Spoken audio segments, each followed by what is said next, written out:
Yo, what's up everybody? KB Benson. Thanks to everybody that watched my last video about my new drum setup, the one I was using 2 snares.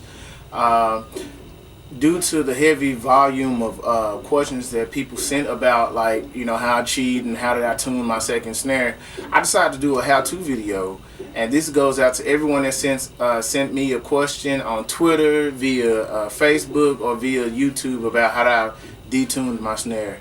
The concept is pretty easy. I pretty much copied, you know, some of my favorite drummers like Chris Dave and Cleon Edwards, if you might know him. He plays for Erykah Badu. I seen these guys get the sound that I really did want to copy. So I mean, I pretty much just went about and experimenting with the tuning.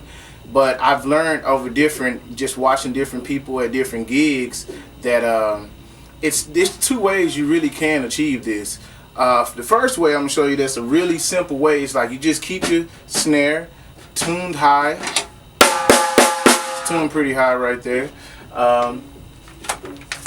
It don't matter which head you have on this, but the head really does count. I mean, the head that I'm using right now, I have a Remo Control Sound X. It's a 2-ply head with a dot in the middle, so it's really low, deep sound that I want in my detuned snare. But I mean, you can use different heads, but I really would tell you to use the double ply head. That really gives you a really fat sound already, because that head has been technology. Oh my God, that head has been built and manufactured to have a deep sound. But the first way that you can achieve this is by using Observer, or using any type of newspaper or towel.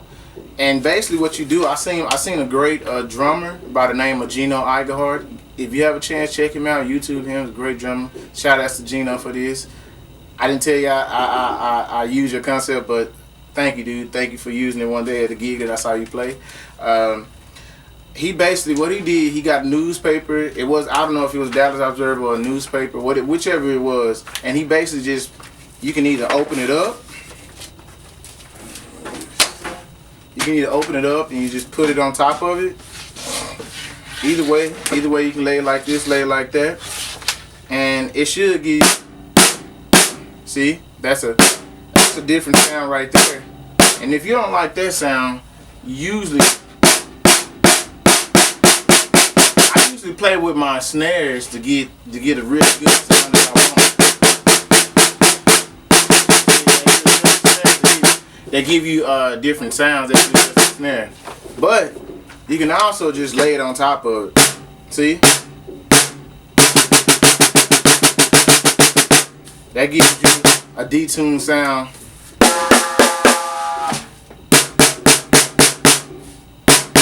But a towel, I've seen many people use towels and they like put it all around it, and it really gives you that detuned sound that you like. And the second way that I'm going to show you how to detune your snare is the way that I really like to detune it. Give me a second. It's really, what I usually do, I just go around my snare like I tuned it up, and I'll just get the lugs as loose as possible, past finger tight. And once after that, I'll just tighten them on up, and I'll get a snare good smacking, and I'll see if I like this sound. So let me just go through it with you right fast. Here we go. What I'm doing, just basically going around the snare in the start pattern that I started. It really don't matter which pattern you go around, you know, whichever pattern that you like to do, you can do it like that. But I just go around, detune it. So it's going down right there. Alright.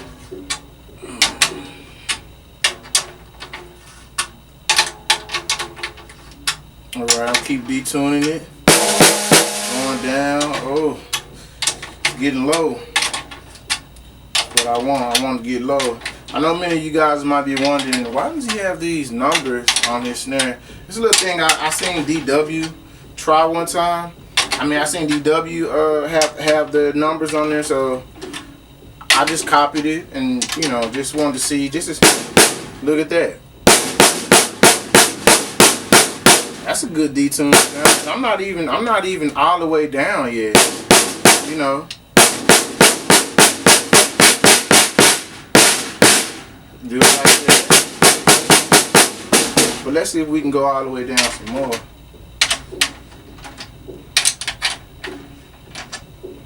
See what we can get.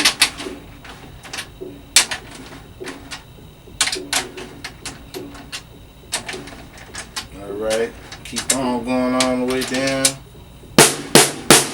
There we go. That's the sound I like. And I usually from this step, I can adjust the snare wires, and the snare wires, they'll give you a different sound. I usually like to keep mine real loose for some reason. Sometimes I might tighten it up if I'm on the buzz too much. But right there, you got some wrinkles in there, and I mean they're not even finger tight. I'm finna finger tight on right now. I'm finna show you. Let's do this. But I mean, some rules of thumbs again, it really depends on the head that you have. Like I said, I like the double ply heads. They give me that real good sound that I want. So I mean, that's what I like. It's really your preference. That's what I've been learning as I've been going around with sound, experimenting with sound that I want. And I mean, it's really all your choice, but that's finger tight. I don't like that.